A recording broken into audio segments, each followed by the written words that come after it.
من وجهة نظري ان عودة عماد متعب للتهديف مرة أخرى، ولكن يعني أنا مش عارف هل ممكن يبقى في لعيب محظوظ ان هو يجيب أهداف في فرق معينة. يعني عماد متعب أحرز هدف في لقاء تذكر الكيني ضد النادي الأهلي في ذهاب دور ال 32، أيضا هدفين في كينيا في نفس هذا الملعب سنة 2006.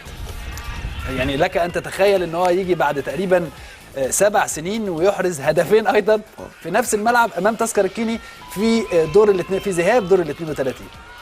هل ممكن يبقى في لعيب محظوظ يا كابتن؟ شوف يا اسلام، عماد من المهاجمين اللي انت تتمناهم. نعم. من اللاعبين اللي يستطيعوا ان هم من انصاف الفرص يقدر يرجح فرقته بشكل كبير جدا. نعم. هداف من الطراز النادر، تحركاته واعيه جدا خططيا. نعم. داخل المنطقه ال 18 ياردة. ولما النهارده اتيحت ليه فرصه التهديف، يمكن انت شفت التغيير. اولا تغيير مهم جدا لكابتن حسام بخروج سيد حمدي ونزول عماد متعب جنب عبد الظاهر، واللمسات الاولى لمتعب. نعم. اعتقد انه استطاع ان هو يحرز الهدفين، ويمكن حتى جاريو او معدل جاريو داخل الشوط الثاني قليله جدا لكن مؤثره جدا، وده مهم فعلا. مهم جدا ان يبقى عندك لعيبه بتنتج. ده الهدف الاول يا كابتن. طبعا في توفيق كبير جدا لعماد، وهنا يوريك ندره اللعيب الهداف اللي بيتحرك على الارض الاولانيه، التمركز. نعم. وازاي ان هو بيروح يتحرك على الالقاء. ده لعيب حافظ ال 18 زي ما بنقول. نعم. واعتقد ان لما كابتن حسام اختار ان هو يبدا بعماد متعب في الشوط الثاني، كان عند حسن ظن كابتن حسام بشكل كبير جدا. نعم. استطاع ان هو يرجح كافه الفريق النادي الاهلي في توقيت كانت المباراه يعني عامله زي الكوكتيل بين الفرقتين. الاهلي بيحاول يطلع بنتيجه ايجابيه.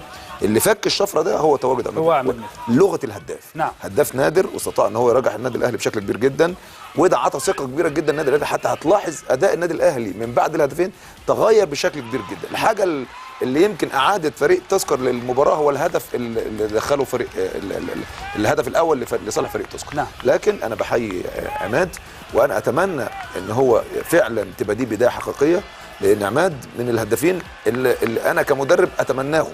ليه؟ لان هو من اللاعبين اللي يمكن انك تعتمد عليهم في انهاء المباريات اللي زي دي. نعم. مباراه زي ديت استطاع متعب بمهارته التهديفيه انه يحسم اللقاء لصالحه. تمام. كابتن خالد، يعني انت كنت واحد من افضل مهاجمي مصر الحقيقه خلال الفتره اللي كنت بتلعب فيها. يعني برضو الاحساس المهاجم واحد زي عماد متعب بعد رجوعه فتره طويله جدا صيامه عن التهديف ورجوعه مره اخرى، يعني الاحساس بيبقى جوه الواحد ازاي في هذه المباراه؟ بص يا كابتن اسلام، عايزين نقول كمان حاجه مهمه جدا، ان عماد ما زهقش. يعني كان في ناس كتير قوي في فترات طويله بتبص ان انت ما بتلعبش مباراه وتلعب 10 دقائق وربع ساعه تحس ان انت احتياطي، فتلاقي نعم. نفسك خرجت بعيد عن مود الكوره، فتلاقي بعد كده مش عارف ترجع لمستواك.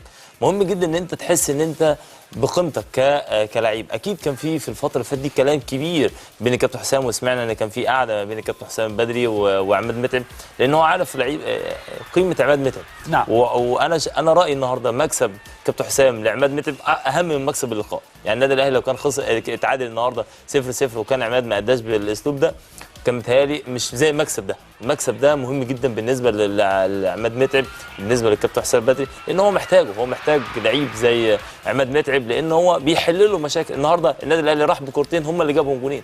يعني اهم كورتين للنادي الاهلي اللي راح بيهم احسن، يعني جاب بيهم جونين، وجاب جونين كمان. الجون الاولاني فيه تحرك كبير جدا، ازاي بيروح على العرض الاولى ولمسه صغيره. احنا هنتكلم في كل هذه الحاجات تفصيليا الحقيقه يا كابتن، ولكن ارجع